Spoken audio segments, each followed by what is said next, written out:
Welcome to the show, everybody. It's another edition of Points After Thursday right here on the Fantasy Sports Advice Network. I am Biggs, and with me is my partner, Michael Greinberg. To begin the show, I want to share with you guys a text I received from my brother this morning at 10:23 a.m. He said, okay, keep Breece Hall in, Stafford and Nix, or pick up Rodgers or Brissett. And I replied, I would sit Breece, Stafford in, pick up Rodgers. Those things remain to be seen. Hey, hello, Albert Mariquin. I said to sit Breece. Also, and I may note, Mike and Schultze know I put Breece Hall in my sits portion of the fantasy forecast starts. You did. Wait to remind you. Without thinking that it was a Thursday night game. Let's just go and check. Breece Hall had tonight in this game, won 27-14 by the New England Patriots. Breece Hall, 14 carries, 58 yards, 2 receptions for 6. I believe that puts Breece Hall under double digits. Yeah, for sure. It Let me double check that. 8.4 points. So I'm calling that a win. I'm going to share that again on our Tuesday show when we do our weekend wrap-up. But what a game, what a game. We had excellent performances from this New England Patriot team who look like a wagon heading into playoff steam. They're 9-2 right now. Yeah. They can secure 2 more wins. They can go 2-5. Is that right? 2-4 for the rest of the season and still make the playoffs. Yeah, they're in great shape here, and they're the powerhouse in their division, and it's looking like they got all the pieces in place to make a run here. And they were the dark horse a couple of weeks ago, but now they're not looking so. You got the Indianapolis Colts looking pretty good. There's a couple teams I'm looking at, like the Bengals and maybe the Ravens, to see how they can make a run. And we shall see. We got some people in the chat here. What's up, Jamie? Welcome back. Love having you in on a Thursday night here with us. Appreciate you joining us. We have Albert as normal, Joe, the man, Frick, and Parenko was in earlier, so hopefully you're still around. Parenko, we'll be able to answer your questions in any time you want to jump in and get us into the chat here. But speaking of Jamie, I have breaking news. Wednesday, December 3rd, I will be a guest on the IDP podcast featuring Jamie and Steve. So watch for that. Yeah, man, that's awesome. I can't wait to tune in for that. And let's do it. So got more people in the chat here. What's up, Dane? What's up, Bad Dog? He's in. Dane Madosh. Look at that. Yes. Jamie, yes. What's going on? Yeah. So, Biggs has got some news to talk about, and so do I. So let's maybe just recap this game here. It was the Trey Van Henderson show like it was last week. Looking like a league winner here down the stretch here, Biggs. You mentioned it on the Dynasty Pulse. So for those of you viewers here, be sure to check out all our content here. We got our start and sit shows dropping tomorrow morning and Saturday morning, and also the Pulse dropping tomorrow morning, where we talked in depth about the Trey Van Henderson situation here. And before this game even started, Biggs had him pegged as a guy that could be a league winner down the stretch here after a great run last week. A great game tonight, but also a juicy stretch matchup here. So, Biggs, what's your take tonight? Obviously, he was the show essentially for the New England Patriots. Took the game in hand. So I'm gonna call back some things that have been talked about on the Dynasty Pulse, as well as spoil our new episode of the Dynasty Pulse, which drops tomorrow, that we just recorded with Chev. So we've talked in the past about the idea that teams can take the first half of the season and kind of figure out who they are as a team. And on the Dynasty Pulse, Chev brought up Jameson Williams and the fact that for the first half of the season, Jameson Williams hadn't been targeted as much as everybody thought that he should have.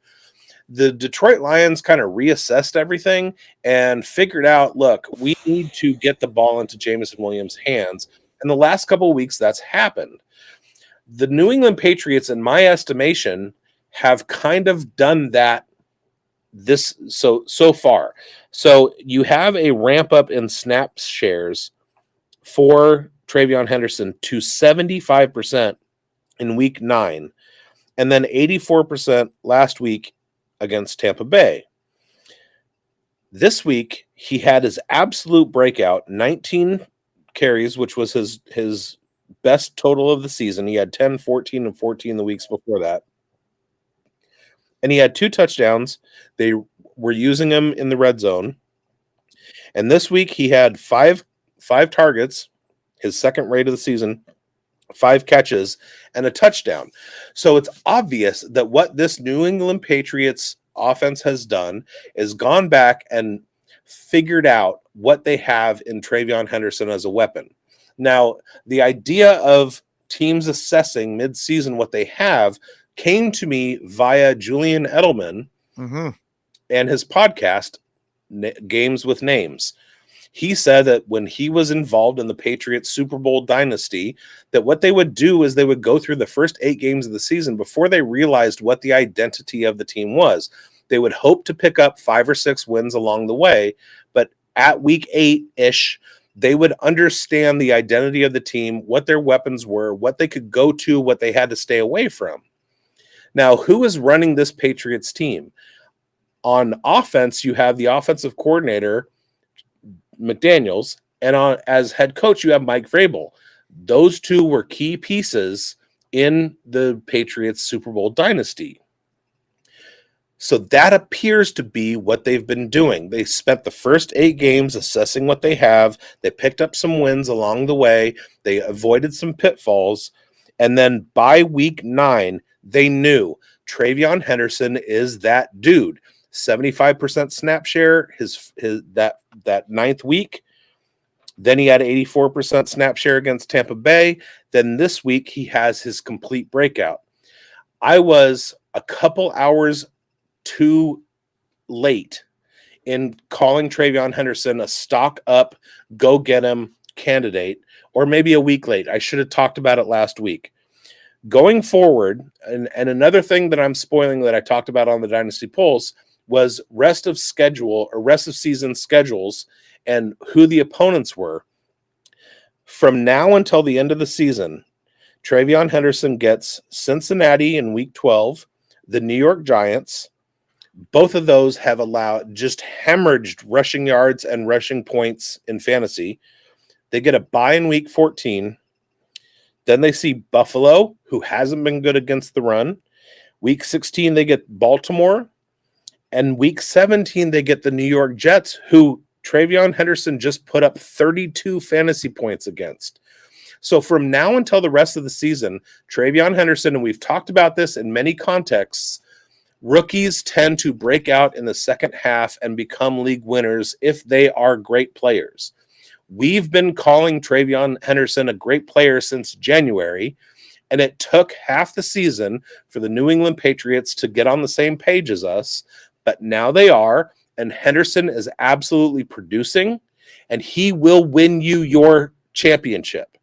TreVeyon Henderson, by all accounts, is the explosive player that you have to have in your roster, whose value has been subdued, and now you need to do whatever you have to go acquire him. In a dynasty, if you have to go give firsts for him, you do that. In a redraft league, if you have to figure out a way to combine players that you hate to give up to get TreVeyon Henderson, do it, because they're not going to produce the way that TreVeyon Henderson does. Maybe you go in and you look at the game logs, you look at I'll call them sleeper colors. You find guys who in week 15, 16, and 17 have red sleeper colors, and you trade them, especially if they're a top 15 player. You trade them for TreVeyon Henderson. You need to do it now. Take the time to scour through rosters in your leagues. Get TreVeyon Henderson on your roster. He will win you trophies, period. Yeah, we've been talking about it all off season. We were pretty high on him headed into this year. Some of our bold predictions were, included Travion Henderson. It was just a matter of time we were hoping for.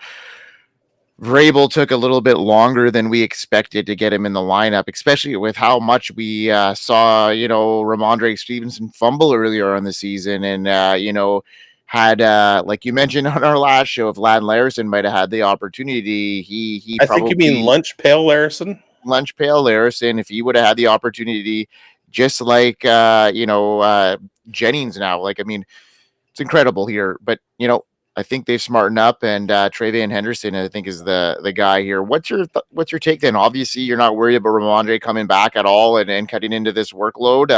You think you're just pegging him as a league winner right out of the hop? Yeah.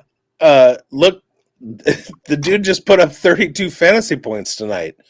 Ramondre has had a problem with fumbles.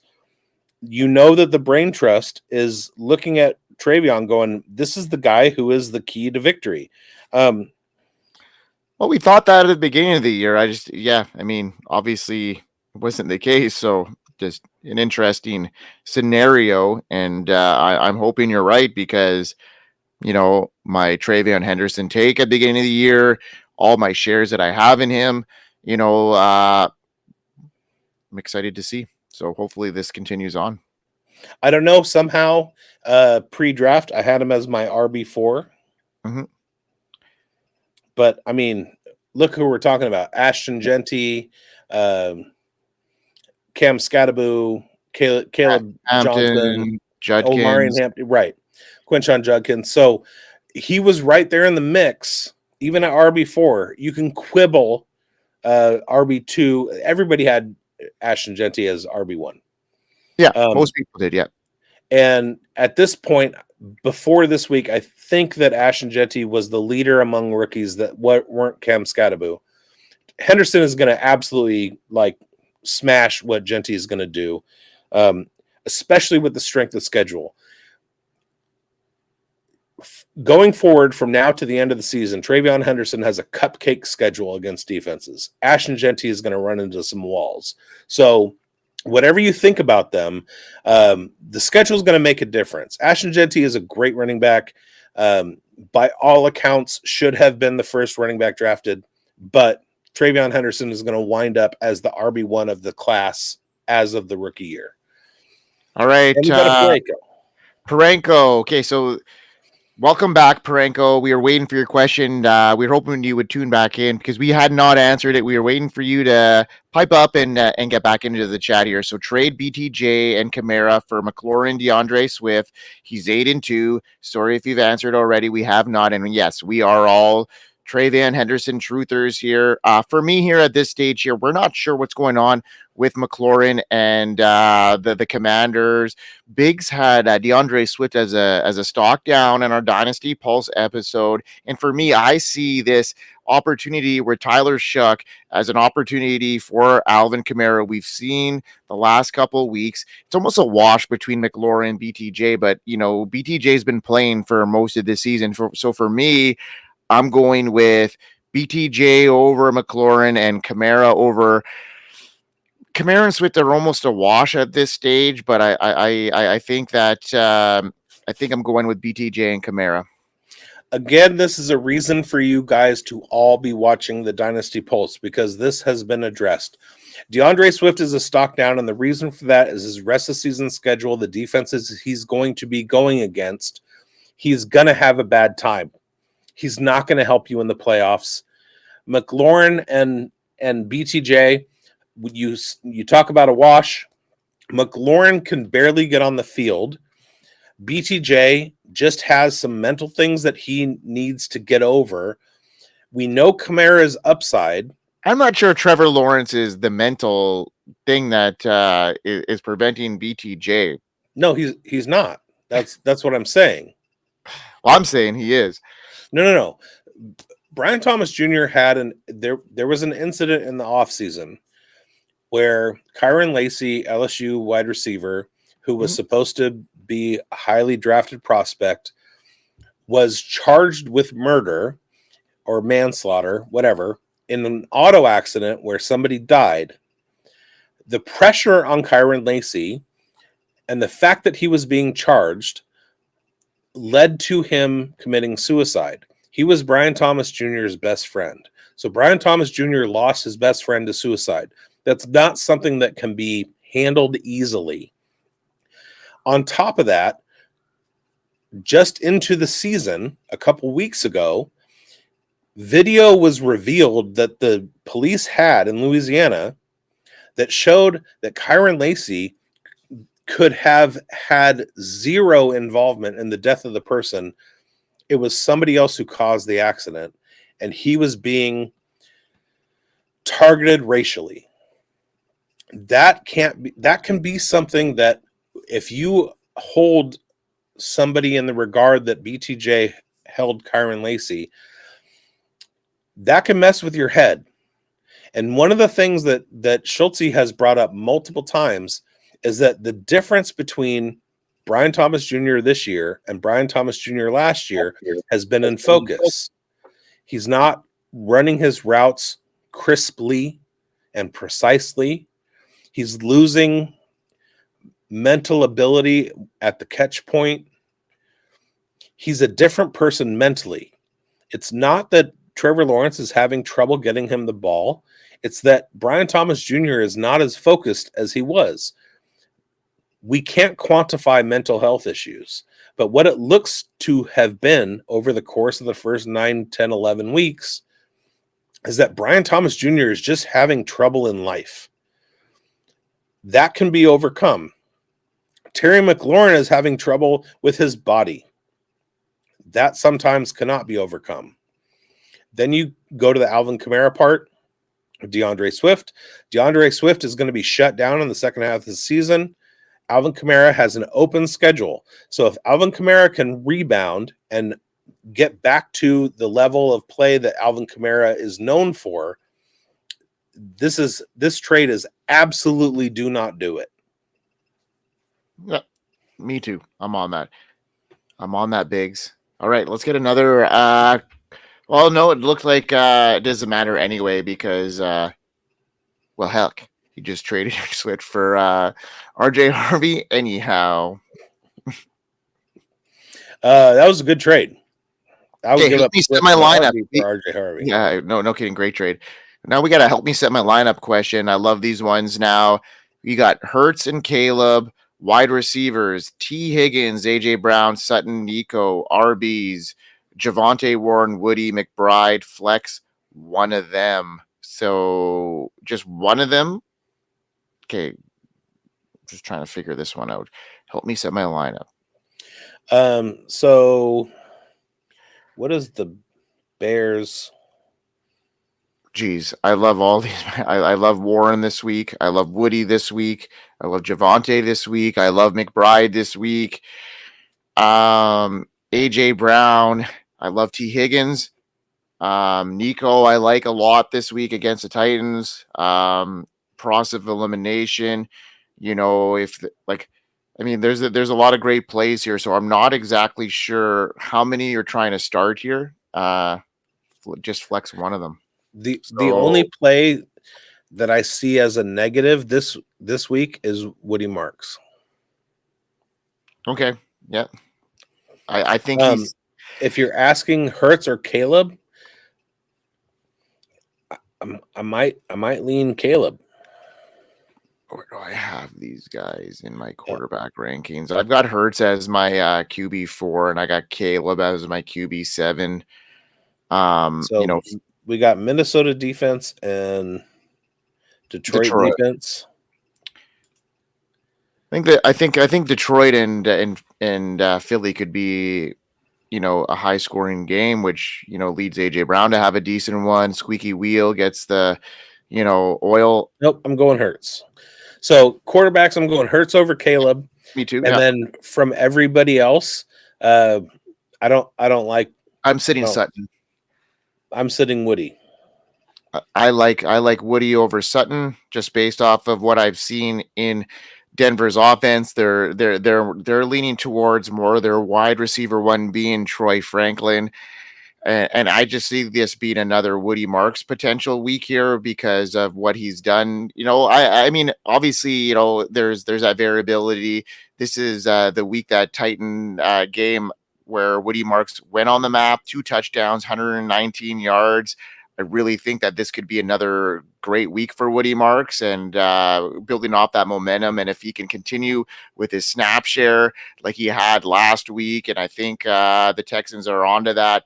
He hasn't been great, but he's been a lot more efficient in the red zone, and he has that pass catching chop. So I'm going with Woody here, and I'm going to sit Sutton for sure in this. I'm pretty confident about that.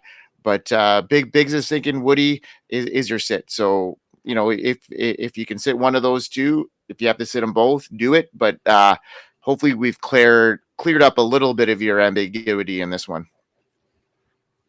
All right, let's get that one off. Let's go. Leaning Woody flex. Okay, so yeah.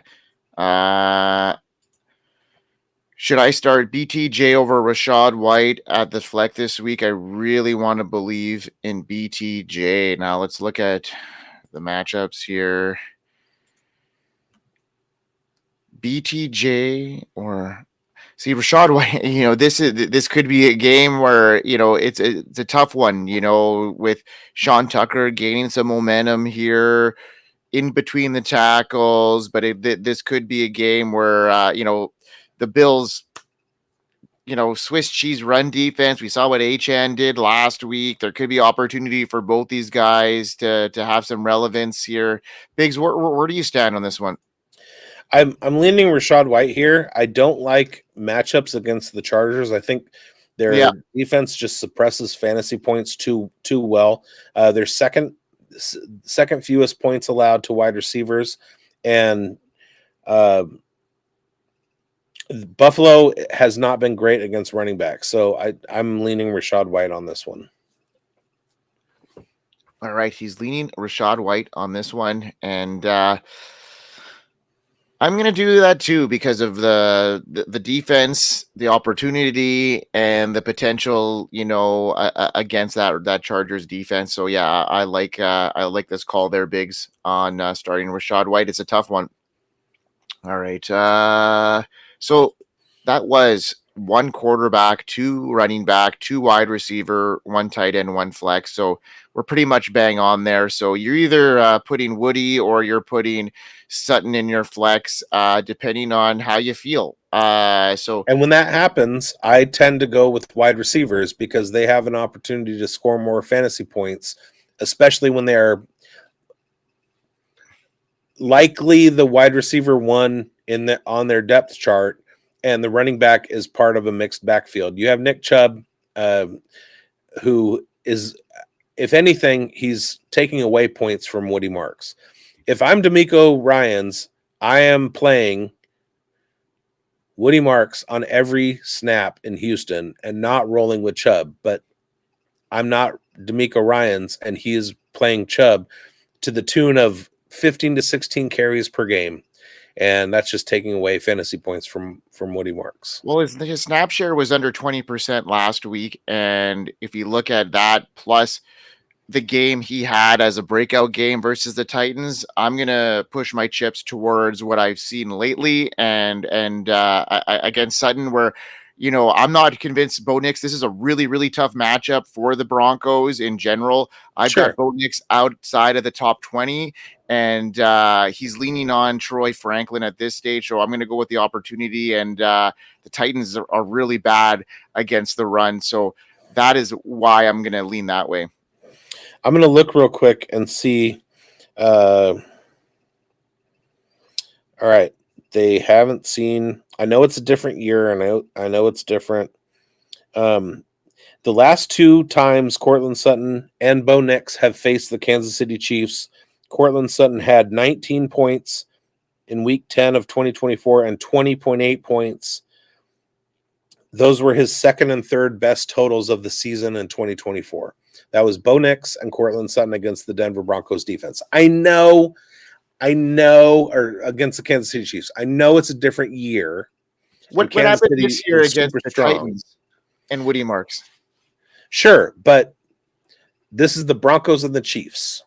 So the game plan, the offensive coordinator's game plan, they haven't changed. And Courtland Sutton has had his second and third best games in 2024 against the Chiefs, which means that it's a matchup-proof performance for Courtland Sutton.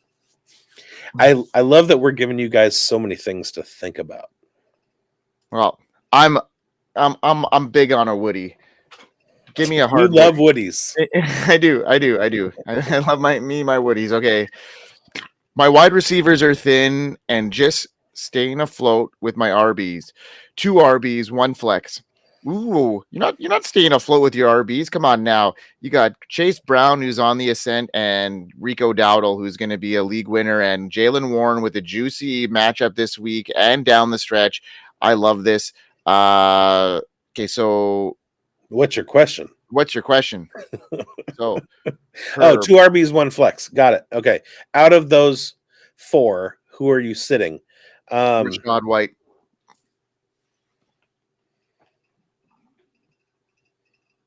Quite easily for me. No split backfield. Yeah, Panthers are good. Panthers are a good matchup for Dowdle. Steelers are because he plays on the Panthers. No, I meant Atlanta was a good matchup for Dowdle. You know that. Chase Brown, great matchup against the Steelers, and Jalen Warren is the smash matchup of the week here up against the Cincinnati Bengals. So, yeah. I mean, Rashad White's got a great matchup, but he's going to be splitting some carries there. It's inevitable with Sean Tucker. So yeah, it's the split backfield versus the unsplit. So you could go to randomizer wheel and put those 4 names in and click spin, and whoever it lands on, put on your bench, and I'm pretty sure you're going to win still.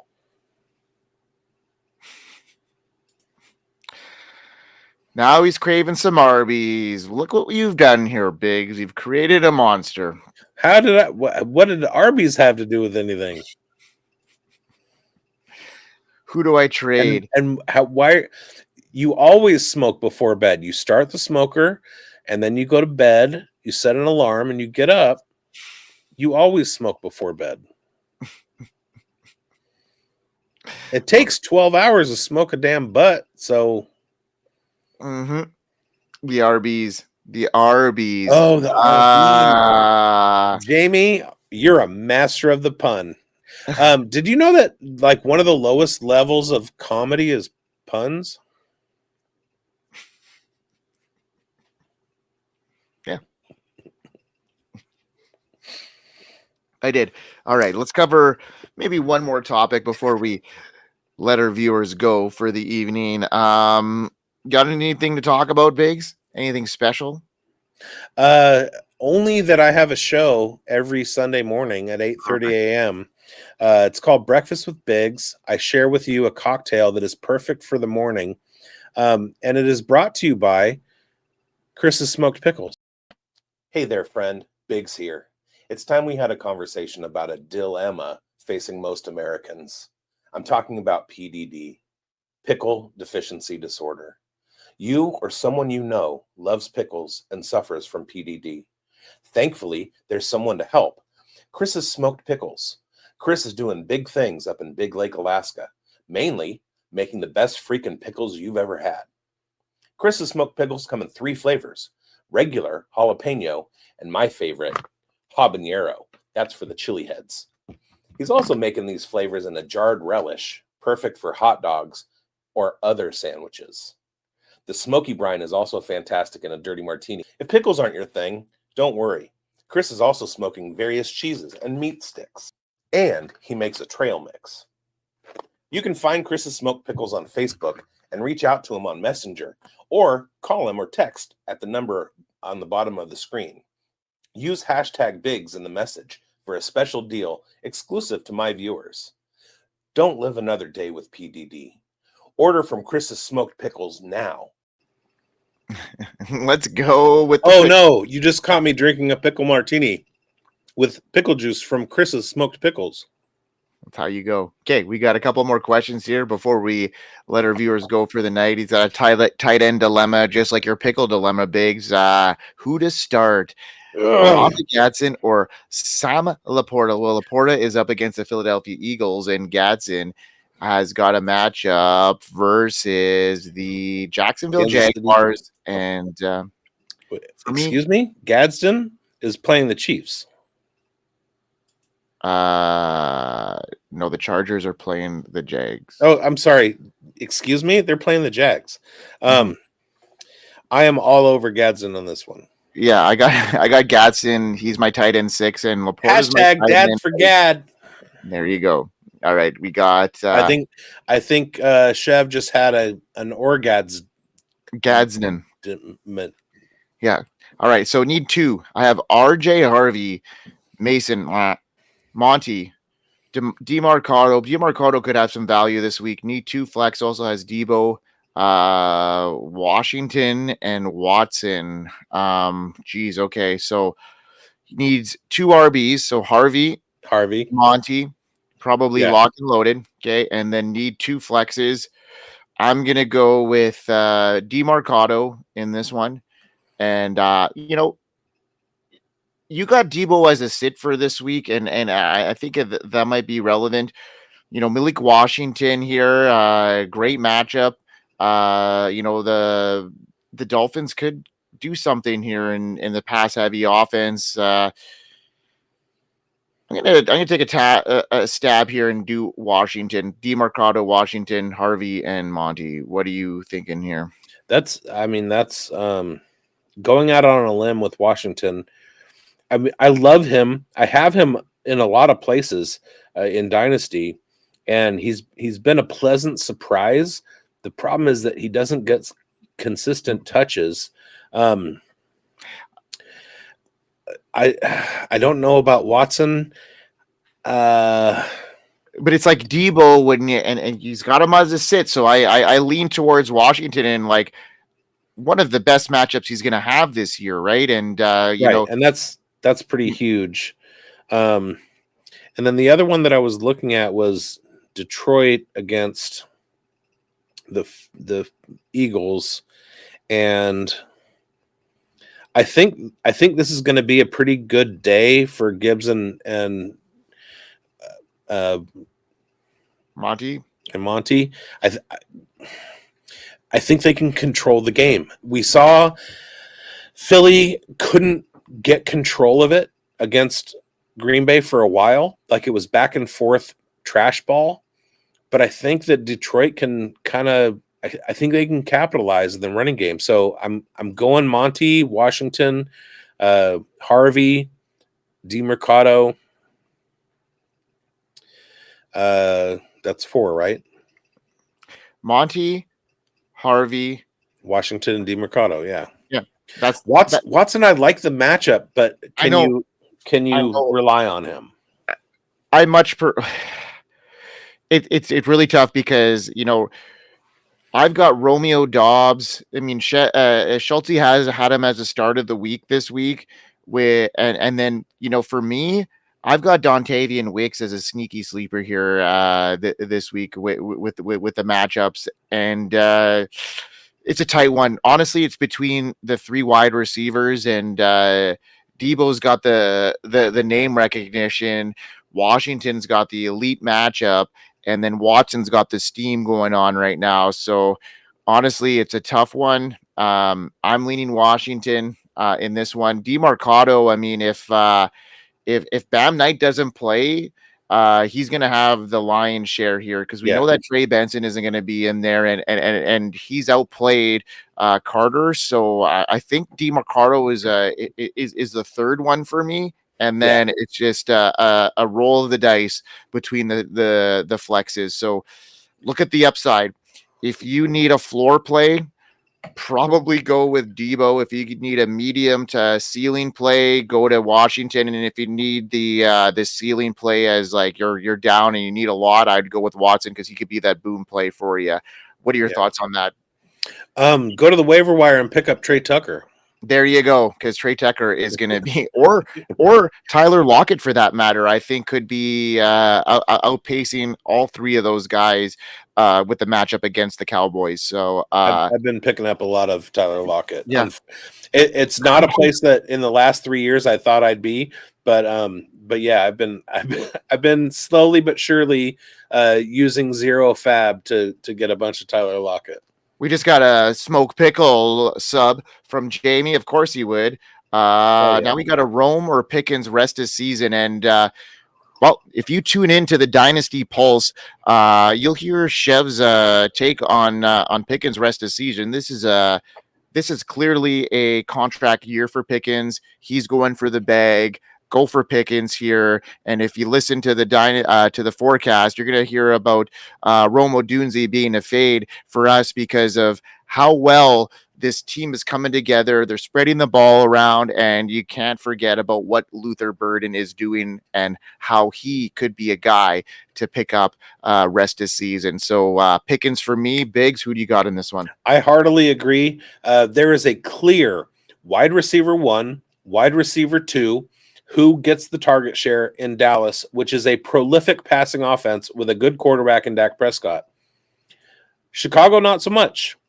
Yeah, Rome Odunze might have some nice games, but there's also DJ Moore there. Cole Kmet is healthy. Colson Loveland is there. Luther Burden is a possible second half breakout. There are just too many places for Caleb Williams to spread the ball around. So if you want to bookmark this, mark it as me saying from week 11 through week 17, 18, week 17, week 18, from now until the end of the season, George Pickens will out-target, out-catch, out-produce Rome Odunze.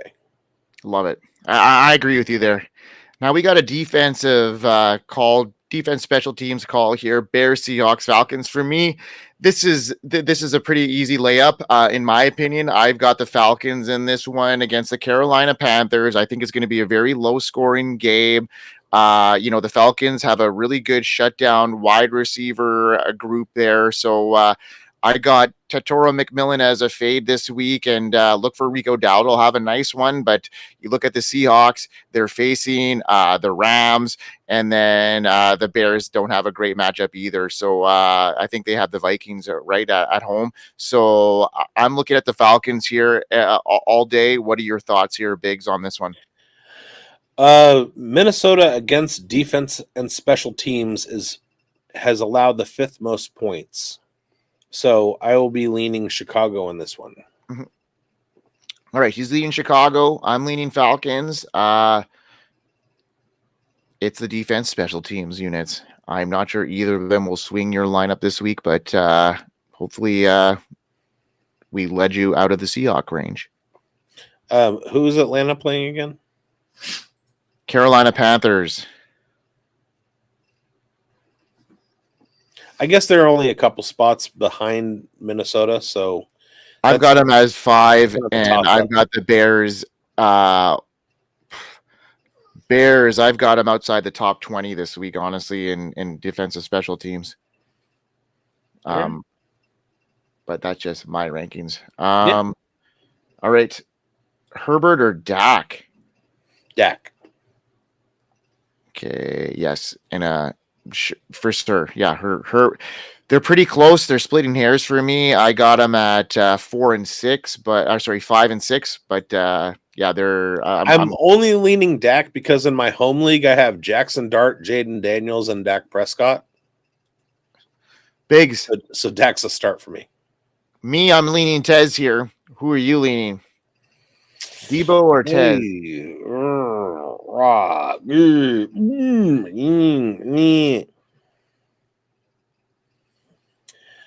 Tez isn't a great matchup, actually. I know, against the Buffalo Bills, but they may need him. He's also not a primary target. Because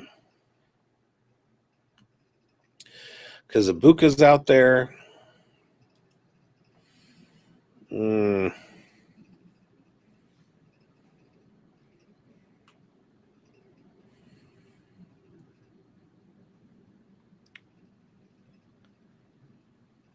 I was quick to go Tez, but just because you faded Debo and he kind of convinced me here. And what we saw from Treylon Burton last week, I mean, they're looking for other options. They're desperate for other options. That's if you have something else that you can do.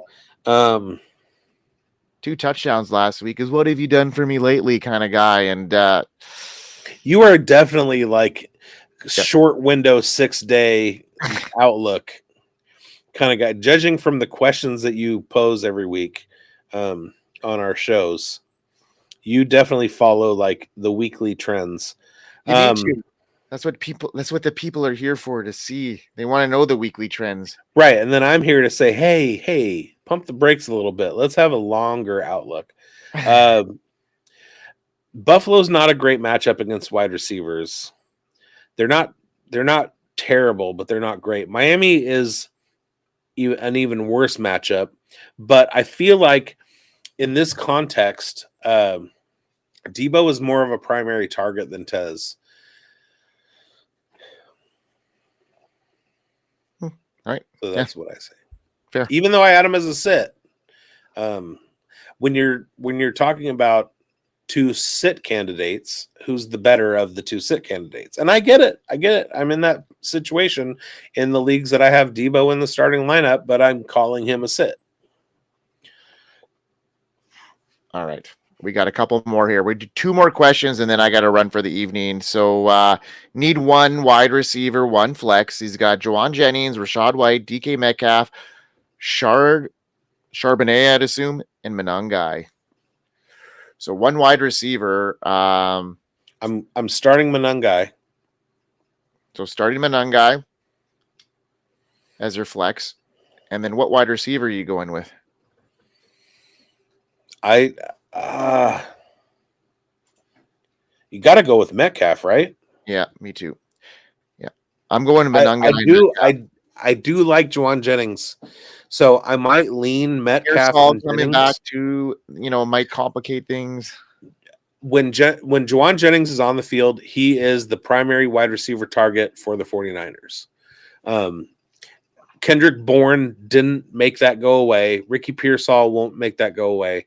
I do like Juwan Jennings, but if you wanted to go Rashad White and DK Metcalf, I wouldn't quibble. If you wanted to go Monangai and DK Metcalf, I wouldn't have an argument. If you wanted to go Juwan Jennings and Metcalf, I wouldn't get in your face about it.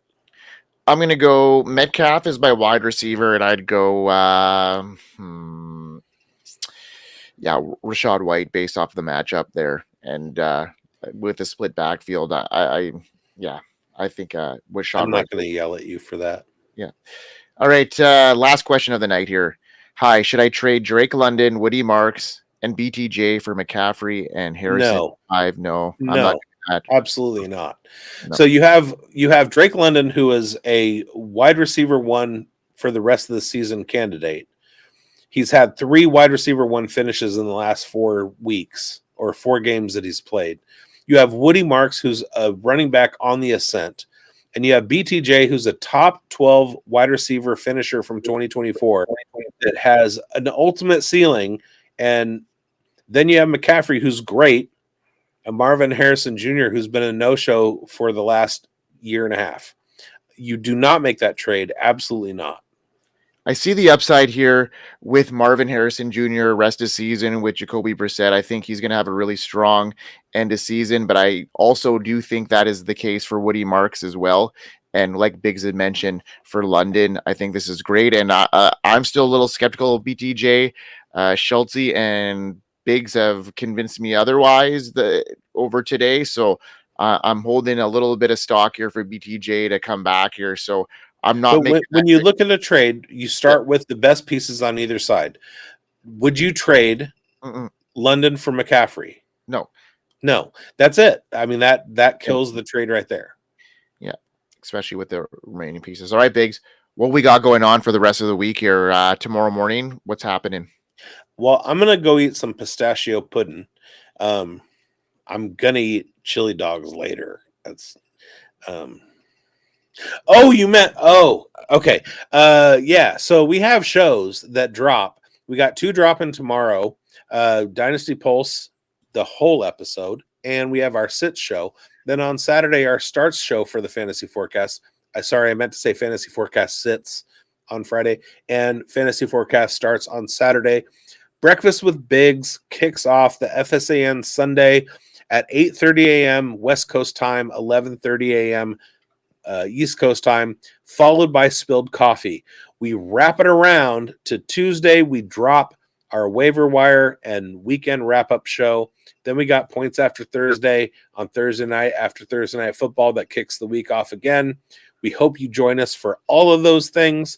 Watch all of the programming on Fantasy Sports Advice Network because all of it will help you do what we hope you do every week. We hope you win. We hope you win, folks. Peace out. We'll see you next week. We are here. We are here. FantasySportsAdvice.com, offering the best fantasy sports social media platform. Why join endless Discord communities or the trolls of Reddit?